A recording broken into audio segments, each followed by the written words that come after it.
হাজারো সমস্যা। কতটা সমস্যার কথা বলবো আপনার, যেহেতু আমরা সকলেই কৃষি প্রধান দেশের নাগরিক, কৃষিটা জানি না এমন মানুষ মনে হয় এখানে খুব কম আছে। তো আগামী বাজেটে আমরা নতুন প্রজন্মের রাজনীতিকগণের পক্ষ থেকে আমরা আশা করব এমন একটা বাজেট হবে, সেই বাজেটটা সম্পূর্ণ কৃষি বান্ধব। হ্যাঁ, এই কৃষি বান্ধব, কৃষির উপরে চাইতে যে আমি প্রযুক্তির উন্নয়ন চাচ্ছি না, বিষয়টা কিন্তু এমন না। যার যার জায়গা থেকে সবটাই প্রয়োজন, কিন্তু আমি একজন কৃষকের সন্তান হিসেবে আমি কৃষিকে বেশি প্রাধান্য দেব।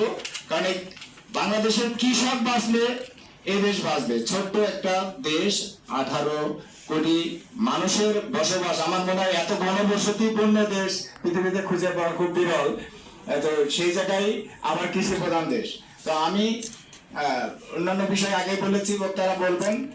সরকারের প্রতি আজকে প্রিয় সংবাদ যোদ্ধা আপনাদের মাধ্যমে এই আবেদনটা রাখবো কৃষি মন্ত্রণালয়ের মাধ্যমে মাননীয় প্রধানমন্ত্রীর কাছে, যে আগামী বাজেটটা এমন যেন হয়, বিশেষ করে প্রত্যেকটা কৃষক যেন সার, কীটনাশক, তেল, এই বিশেষ বিশেষ জিনিসগুলোর উপরে সর্বাত্মক ভর্তুকি দিয়ে হলেও এই কৃষিকে বাঁচানোর জন্য ভর্তুকি প্রদান করবে এবং কৃষি বিষয়টা মাথায় রাখবে।